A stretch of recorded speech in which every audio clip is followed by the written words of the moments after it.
La posada de las tres cuerdas, de Ana María Schua. Los dos jóvenes iban muy erguidos sobre sus caballos y llevaban katanas, sables samuráis. Iban cubiertos de polvo por el largo viaje y la seda de sus vestiduras colgaban hechas jirones. Pero los campesinos que lo veían pasar sabían que se trataban de dos caballeros.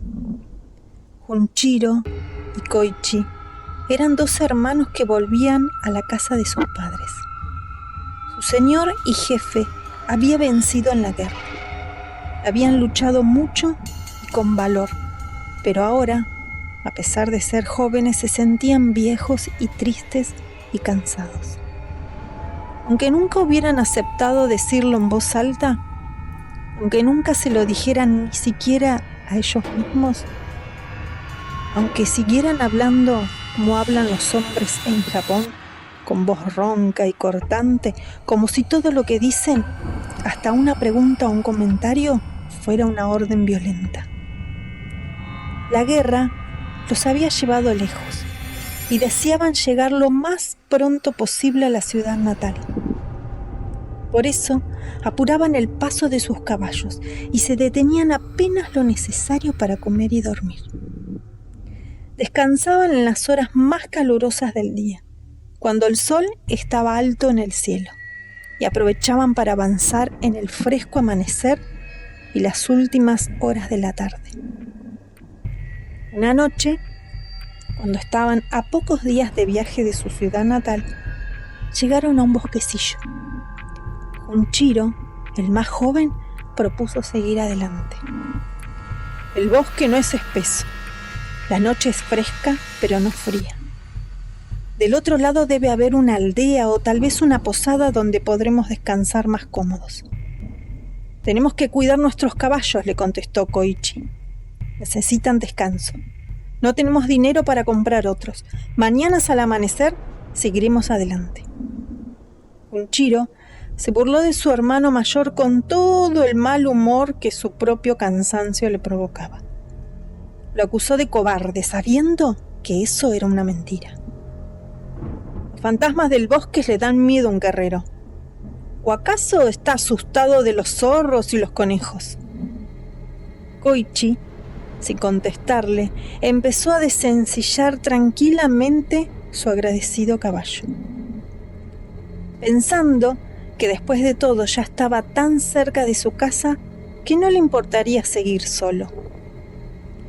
Y con la secreta esperanza de que Koichi lo alcanzara. Junchiro apuró su caballo y entró en el bosquecillo. Estaba muy oscuro. Después de dormir durante todo el día, el mundo de la noche había despertado. Había luciérnagas, mariposas nocturnas y búhos y gatos salvajes, y se escuchaban los crujidos de los árboles y el canto de las cigarras. Junchiro se sentía feliz. Era bueno escuchar esa música en lugar del sonido de las espadas y los gritos de los hombres heridos. Sin embargo, le sorprendió que el bosquecillo fuera más grande de lo que había supuesto. Antes de cruzarlo, le había parecido divisar sus límites. En cambio ahora, a la luz de la luna, no alcanzaba a ver más allá de los árboles más cercanos que crecían cada vez más juntos, como si se espesaran para cerrarle el paso. Hacía 2 horas que cabalgaba, enojado consigo mismo, por no haber sabido calcular hasta dónde llegaban los árboles, cuando vio, en un claro, una casa iluminada. El cartel de la puerta decía así: Posada de las Tres Cuerdas. Junchiro desmontó, muy contento de haber encontrado un lugar agradable donde pasar el resto de la noche. Ató su caballo, se quitó las sandalias y entró en una habitación grande, iluminada por una lámpara de aceite. Era un lugar muy cómodo y limpio. El suelo estaba cubierto, como en todas las casas japonesas, por una esterilla. Junto a la lámpara había una tetera de porcelana. Y al costado, sobre una bandeja de plata, había una botella de sake y un tazón pequeño. La habitación estaba vacía y en un silencio absoluto. Junchiro estaba agotado. La discusión con su hermano le había dado fuerzas para llegar hasta ahí, pero ahora lo que más deseaba en ese mundo era acostarse y dormir. Si no hubiese estado tan cansado, tal vez le hubiera llamado la atención algunos detalles. Ese silencio tan grande en toda la casa, la puerta abierta, la bandeja servida como esperándolo.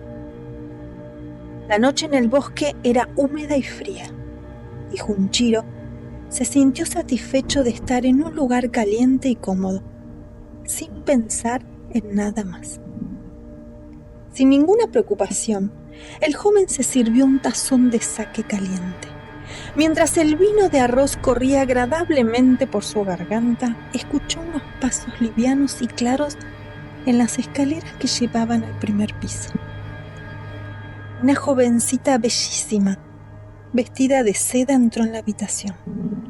Junchiro ya estaba casi arrepentido de haber entrado solo en el bosque, pero cuando vio a la joven se felicitó por la decisión que le iba a permitir pasar la noche en tan buena compañía. El cansancio y la sensación de confusión provocada por el vino, más fuerte de lo que parecía al probarlo, le quitaban las ganas de hablar. Miró a la muchacha y sonrió. Era verdaderamente hermosa. Con su carita delicada, pintada de blanco, sus brillantes ojos negros y una cabellera larga y espesa, sostenida en lo alto de la nuca por un peine de marfil y agujetas de plata. Su kimono de seda roja estaba bordado de flores y un cinturón dorado apretaba su finísima cintura, tan ajustado que parecía que iba a cortarla en dos. En sus manos blancas y graciosas sostenía un instrumento de cuerdas japonés, un shamisen, con sus 3 cuerdas tensas sobre la caja de resonancia cubierta de cuero negro. La joven se arrodilló con elegancia, inclinándose sobre Junchiro. El guerrero quiso pedir disculpas por haber entrado así, sin haber sido invitado, pero ella no le dejó hablar. Con una sonrisa maravillosa le ofreció otro tazón de sake. De pronto, Junchiro notó que la joven no había pronunciado ni una sola palabra desde que entró en la habitación, ni siquiera un saludo. Probablemente sería sordomuda. Y le agradeció por señas el segundo tazón de vino que ella le alcanzaba ahora, y que servido por sus manos parecía tener un sabor todavía más delicioso. Sin embargo, cuando quiso ofrecerle un tazón a ella, la muchacha no aceptó. En cambio, tomó su instrumento y comenzó a tocar. Era una melodía como Junchiro nunca había escuchado y llenó toda la habitación. Por momentos era dulce y melodiosa, por momentos era violenta. Parecía asaltarlo casi con un dolor, desde todas partes, atrapándolo en sus notas. Mientras tocaba, la muchacha no le quitaba de encima los ojos que parecían despedir rayos. Junchiro quiso levantarse para acercarse más a ella, pero las piernas y los brazos no le obedecían. Tampoco él podía separar su mirada de la de ella, y pronto fue como si no hubiera nada más en el mundo que esas pupilas negras y enormes que lo quemaban por dentro y esa música que lo encadenaba. Junchiro había olvidado todo lo que deseaba, había olvidado a su hermano Koichi y las tristezas de la guerra y también a sus padres y a su ciudad. Recostado contra una de las columnas que sostenían el techo de la casa, bebía con la mirada de la belleza que lo tenía encantado, mientras la extraña música se apoderaba del aire y del espacio. Cada vez que la muchacha tocaba la cuerda del medio del shamisen, una nota más alta y más vibrante que las demás resonaban en el cuarto. Y Junchiro sentía que algo invisible, frío y pegajoso enroscaba alrededor de su cuello o su cara. Con un esfuerzo, consiguió llevarse la mano al cuello y la impresión desapareció, como si con su gesto hubiese roto una cuerda invisible. La joven pareció sentirse molesta por su movimiento, pero apenas por un instante frunció las cejas. Su maravillosa sonrisa volvió inmediatamente y siguió tocando el shamisen. La cuerda del medio vibraba cada vez más fuerte y más seguido, y Junchiro se sentía atrapado por esa cosa invisible que lo aprisionaba. A pesar del sueño y el malestar que le había provocado el vino de arroz, el joven samurái comprendió aterrado que había caído en una trampa. Reuniendo todas sus fuerzas, consiguió sacar su katana de la vaina.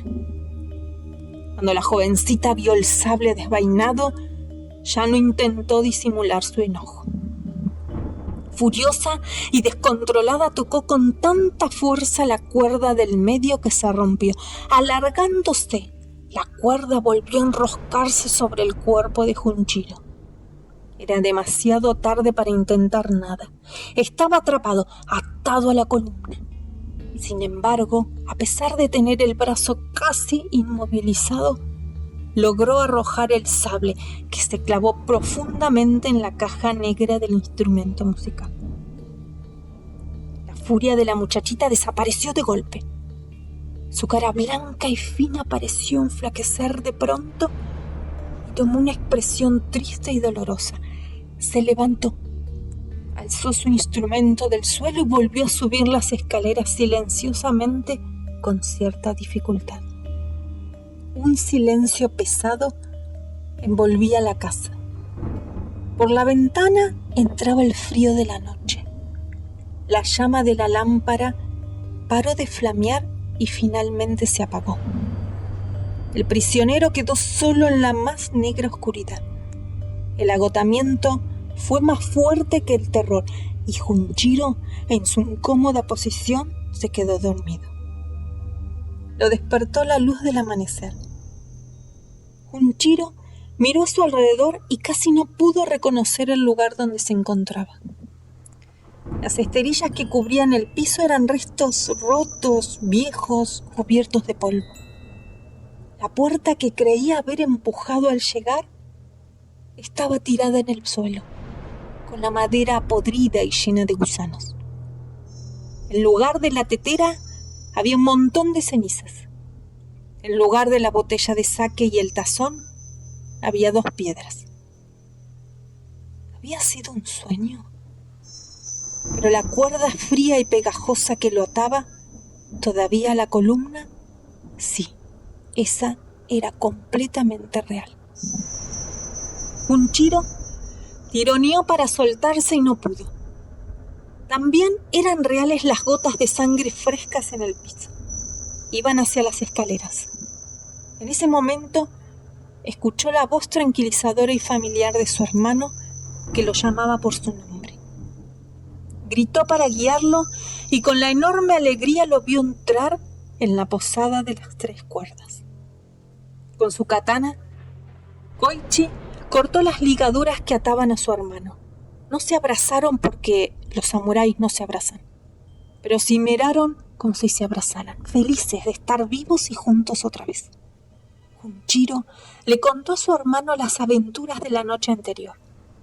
Después siguieron por las escaleras el rastro de sangre fresca que subía hacia el piso superior.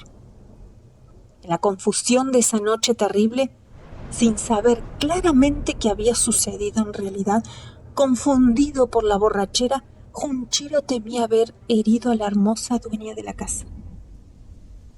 Subiendo con mucho cuidado los escalones rotos y carcomidos, llegaron a la habitación del primer piso.